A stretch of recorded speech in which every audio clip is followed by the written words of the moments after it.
This is the introduction to contributionism, a short, concise introduction. My name is Michael Tellinger, and I'd like to introduce you to a new concept called contributionism. What is contributionism? Contributionism is something that I've been researching for the past 4 years. It is a new socio-political order, which I like to call the New World Order, to steal the thunder away from the elite control group and the Illuminati, if you want to call them that. A new social political structure that is completely different from anything we've ever experienced. Every socio-political system we've had as a species has failed us. Not just failed us, but failed us dramatically.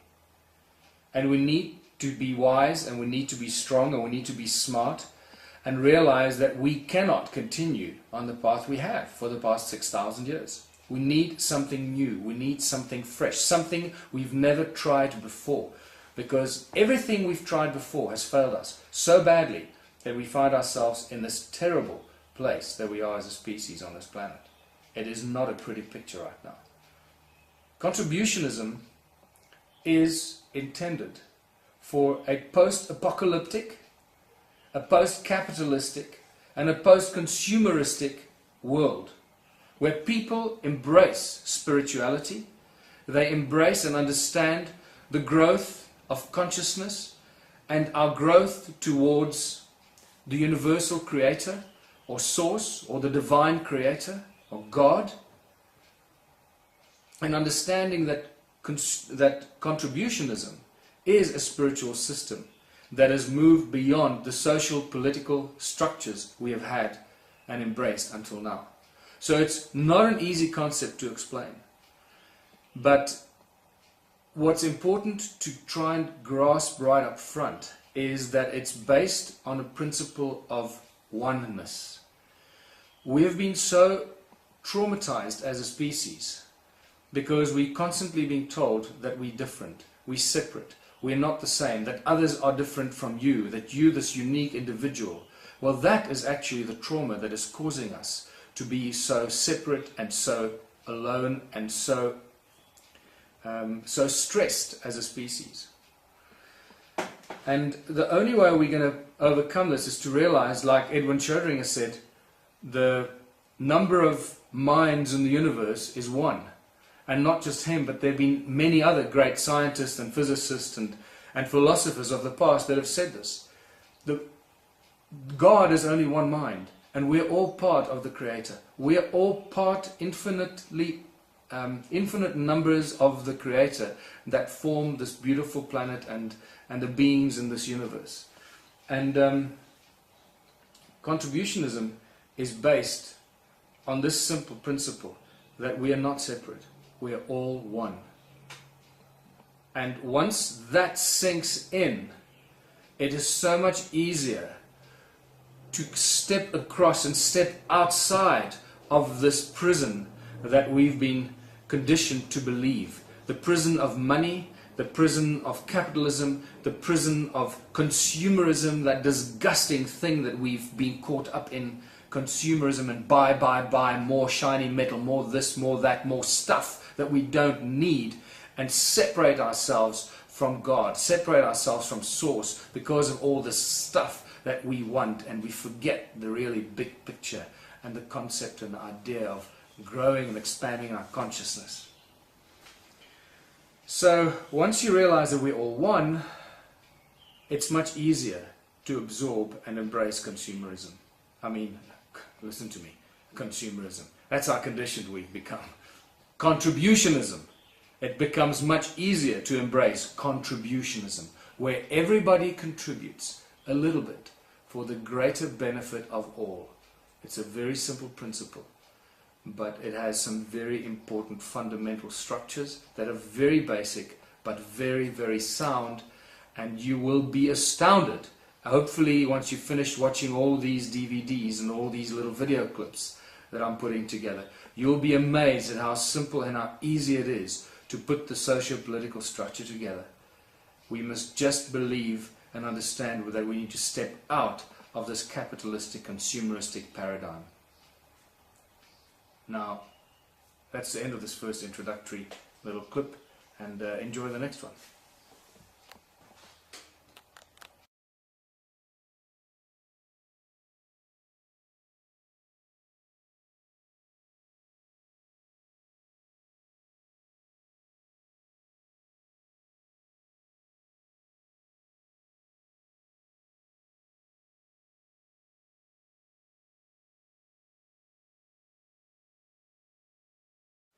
Hello, my name is Michael Tellinger, and I'm the author of 3 books at this stage: Slave Species of God,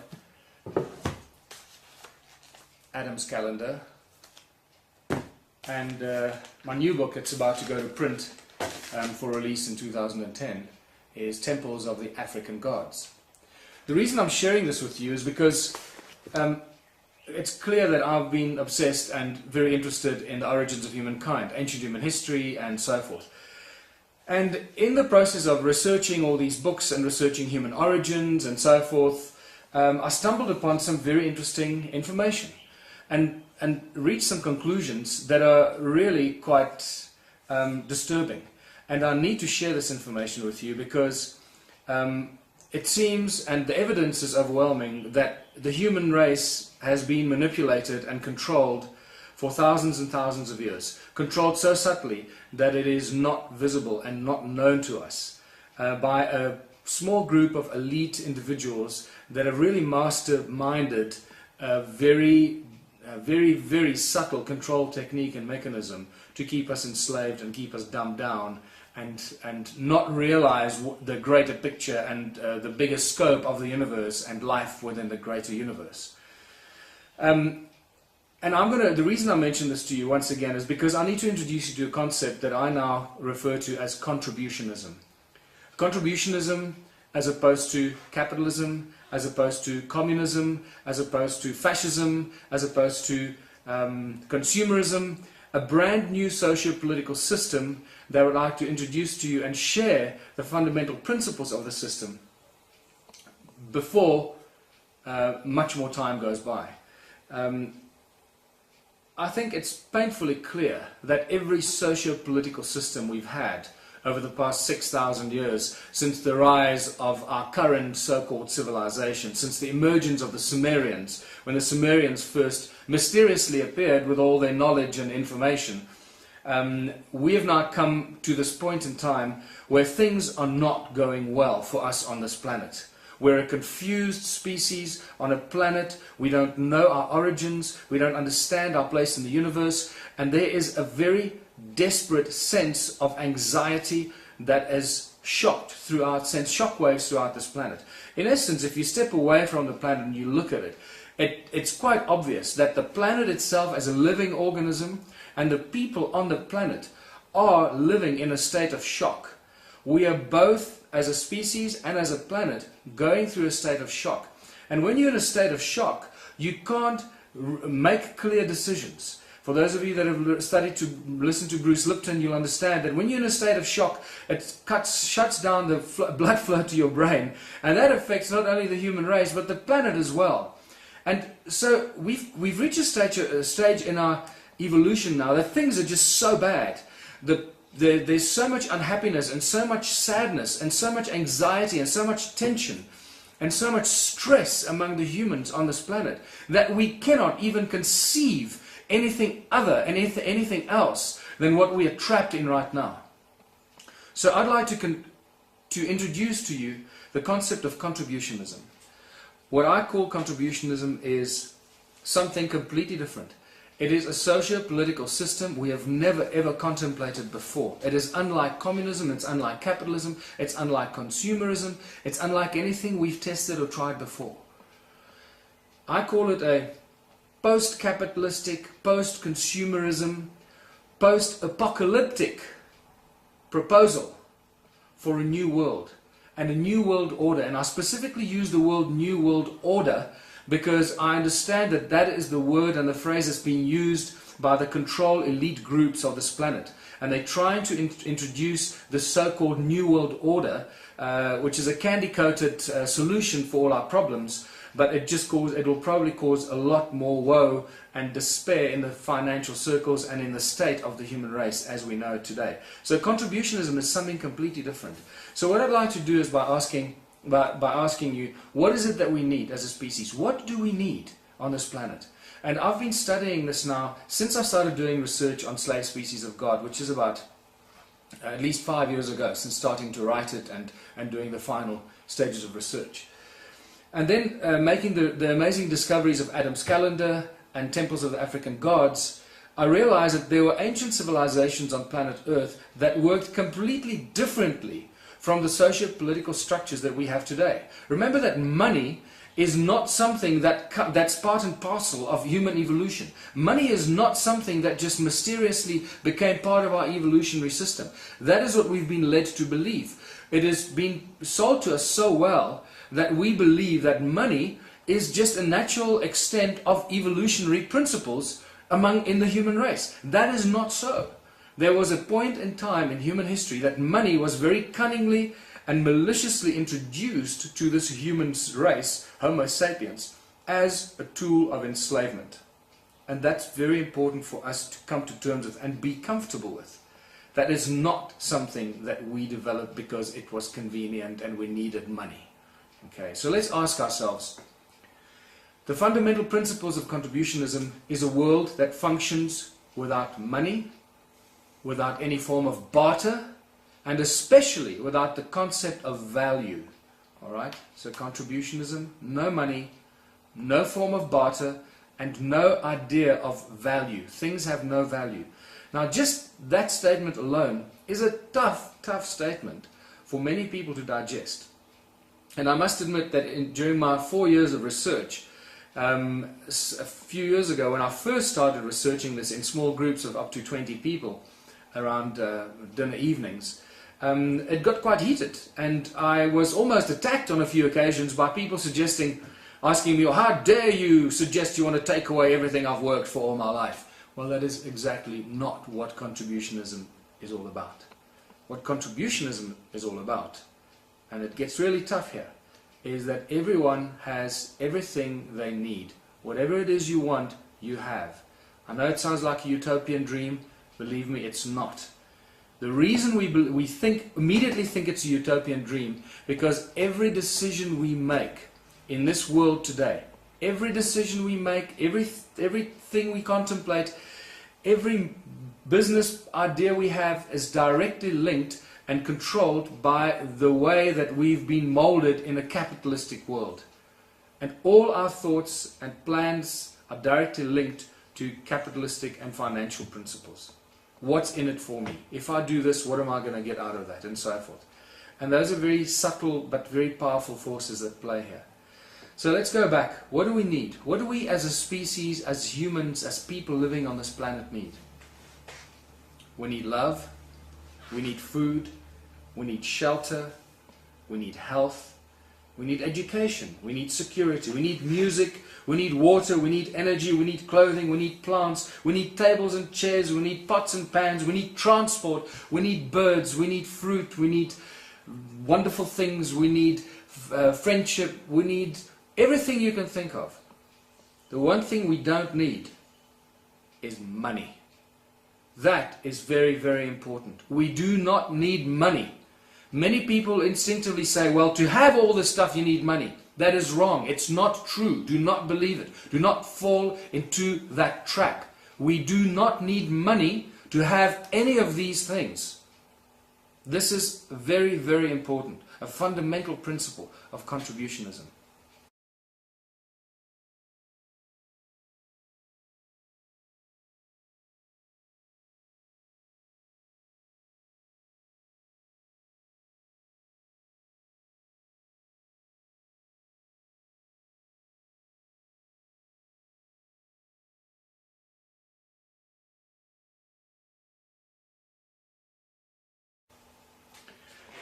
The other important thing is to explain contributionism is not easy, because it does turn everything we've ever been taught and everything we understand on its head. Because the way the world works now basically is a pyramid structure, right? Where very few people control the large numbers that work for very few people and make more and more money for the very few people at the top. Now, as we know, pyramid schemes can only last for so long until they implode and they collapse. But contributionism, you take the pyramid and you turn it on its head. And basically what you get in contributionism, the model that you get is, for example, if I was a shoemaker in a capitalistic society, my modus operandi is, how cheaply can I make a shoe that's going to break down as quickly as possible, so that the person has to buy a new shoe, and I must be able to sell it for as much as possible. So how cheaply can I make it? How much can I possibly sell it for to maximize my profits? But it must only last for so long, so that the person has to come and buy a new pair of shoes very, very soon. That's pretty much a capitalistic kind of way of thinking. In contributionism, that same shoemaker would say the following: how well can I make a pair of shoes that the person that uses them will never have to buy another pair of shoes again in his life? It's a very, very fundamentally different approach to life. Now, if you take that approach to everything, and you understand how this turns a pyramid upside down, and it spreads the base of knowledge and information, science, knowledge, information, technology, everything. It spreads like wildfire. It's an exponential growth of knowledge and information. Because remember, there is no financial benefit and no financial gain in this structure. And I can already hear what you're thinking. You're saying, okay, well, how's this going to work? How are we going to afford everything? You see already, how are we going to afford everything? Who's going to pay for it? Immediately, we automatically get sucked back into the capitalistic way of thinking. It takes quite a while to get out of that mold and start thinking in a true contributionist way. Basically, contributionism means that everybody works together for a common purpose. Everyone does a little bit for the greatest benefit of all. So if everybody contributes just a teeny weeny bit, the abundance of everything on planet Earth is quite astounding. And I mean astounding. The numbers and the maths we've done on this, it is absolutely spectacular when you see how little the global population has to do as individuals to create an insane abundance of everything you could possibly imagine. And this is a very important point, because at this stage you realize that contributionism is not just a quick solution to a problem we have, but in fact what it is a system, a socio-political system that is actually intended and aimed for people that aspire to higher consciousness, to the growth of consciousness and the spreading of consciousness, and growing towards a high understanding of our place in the universe as spiritual beings trapped in these physical bodies, spiritual beings having a physical experience on a planet called Earth, striving for higher understanding and higher consciousness. And that's what contributionism is really for. It is a blueprint and a foundation for that kind of thinking, and a springboard and a foundation to start moving towards that kind of lifestyle. So it's directly linked to our Creator, to our creation, and providing many answers, hopefully, through the understanding of how beautifully this can work together. And I think from now on, I'm going to start introducing you to different aspects of contributionism. This was just a short introduction so that you understand where I'm going to go with this. And now we're going to go into the deeper, more important fundamental cornerstones and foundations of how this thing can function, why it is not going to fall over. And this is a very important thing.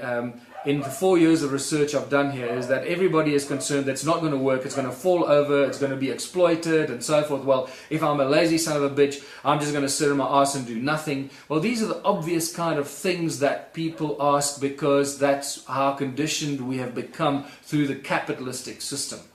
Remember, and this is a great example, okay? Remember that in contributionism, everybody gets everything for free. Everything is available to everyone. From scientists that need to build rockets and spaceships to go to the furthest corners of our cosmos, to shoemakers, to chefs, to glass blowers, to anyone you can imagine, people that want to plant plants, to people that want to look after other people's children. You name it. It is a multifaceted, well-integrated system that provides a place for each and everyone, because that is exactly how it's structured. It is also very important to understand that it is not a majority rules system. In fact, contributionism is a very scary concept at first, because it actually, at its fundamental level, it means that minority rules. But you see, when you take the capitalistic principle out of this, you realize that minority rules is the only way forward, because there are so many diverse people, so many diverse vocations, so many diverse passions, art forms, interests in the world, that you cannot have a majority rule system. That is just bullying others into submission. Okay? And the fact that we've been so conned and confused that capitalism and democracy gives us freedom just shows us how well this game has been played and how well we've been brainwashed and conditioned into believing these things like a religion, that money rules all, that if you work your way into a career and you're very successful, you can build yourself this nest egg and then you die, and then what? Okay, remember, this is not, from the moment we are born till the moment we die, this life that we lead as people, as spiritual beings trapped in these physical bodies, this life that we lead is all about money. From the first breath you take to the last breath you breathe out, it's all about money. That cannot be the purpose of our life on this planet. People, you've got to contextualize this, you've got to digest this, you've got to come to terms with this. It's not about money. It's about experiencing life, growing your soul, understanding and yearning and trying to tap into this thing we call consciousness and the higher knowledge of our place and in the equilibrium on the universe and our place in it. Please do not get caught up in this thing believing that money is important and the root of all things. We do not need money. Now, the next little introduction, the next little episode, I'm going to take you on a journey of what are the fundamental blocks of contributionism, why is it not going to fall over, and so forth. Remember, everyone is precious. We are all one. We are all part of the same being, the same universal consciousness. We are not separate. We are not divided. We've been told and conned to believe that we are separate and that we're divided. The moment that we understand we are all one, part of the same universal consciousness and the same universal being, we'll go a lot further towards embracing this philosophy and understanding that if you hurt others, you're actually hurting yourself. So let's leave it there. Let's leave it there for now, and we'll get to the fundamental building blocks of contributionism in the next episode.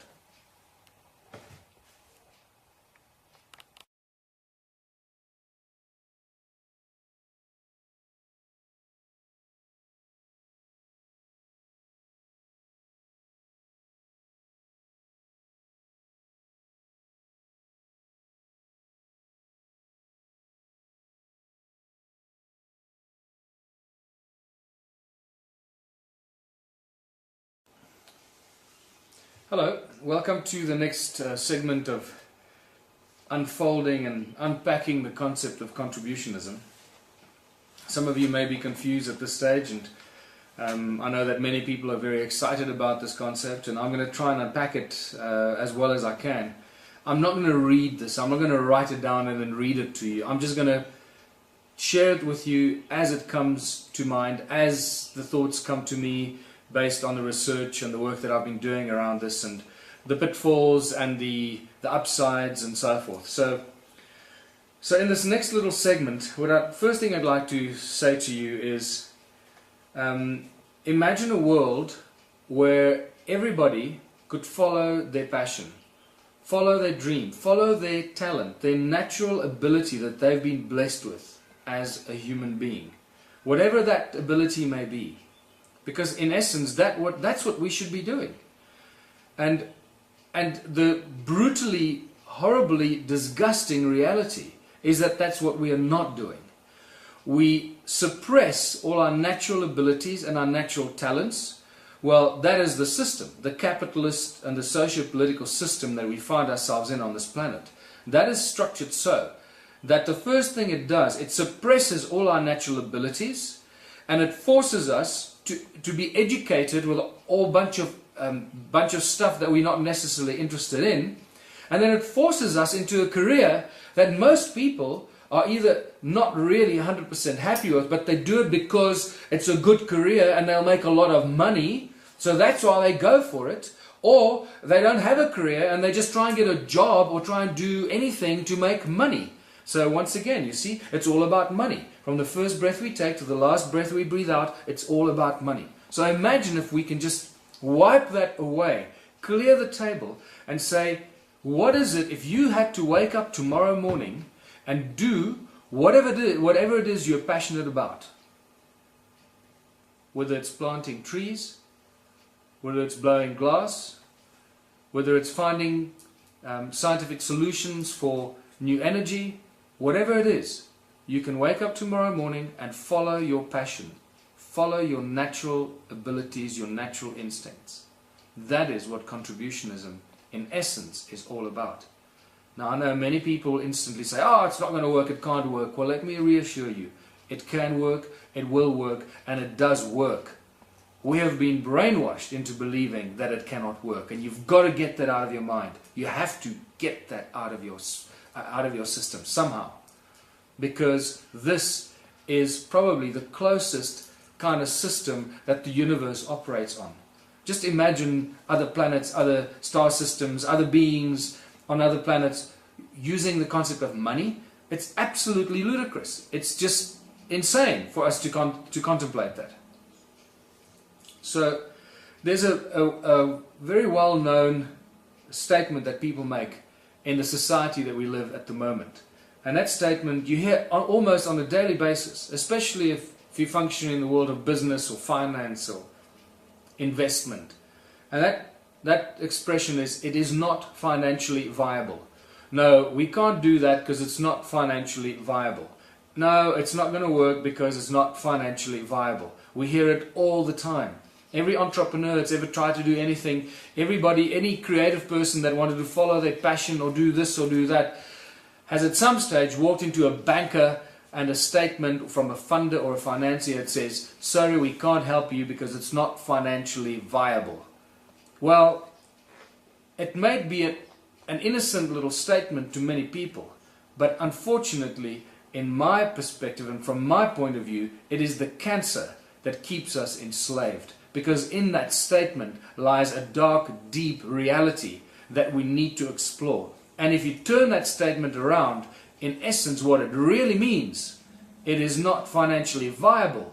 What it really means is that millions of people around the world, billions of people around the world, cannot follow their passion, cannot do what they're naturally enabled and gifted to do, because our socio-political financial systems prevent them from doing so.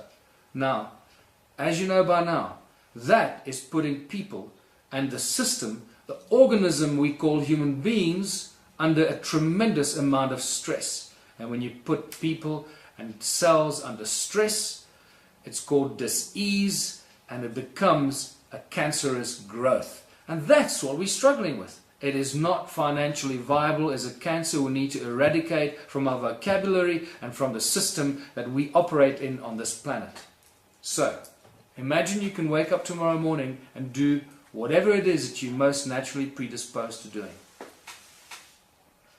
That is the fundamental structure of contributionism. But how do you get to do that? Now we get to the really exciting, the juicy part. The foundations and the building blocks upon which contributionism is built. And it's really exciting because it's really a very creative process. It's a creative principle and a creative process.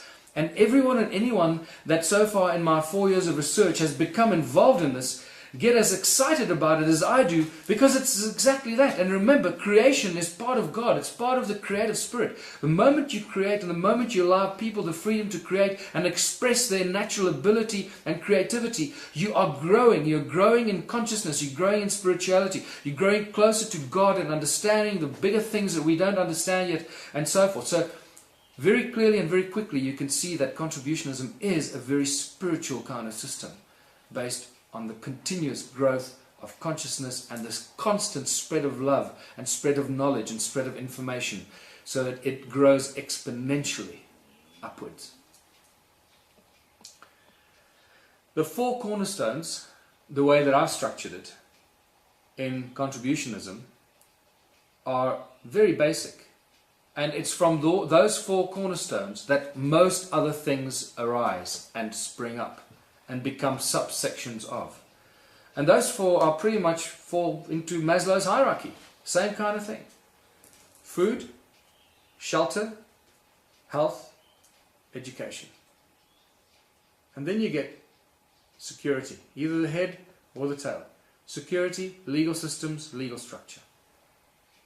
Now that's very basically put and placed in front of you on the table so that you can start thinking about it. Food, shelter, health, education, and law and security. So I'm going to end this segment here and pick up the next one, dealing with the separate aspects of the four cornerstones of the contributionist system. It's really beautiful. I can't wait to share this with you.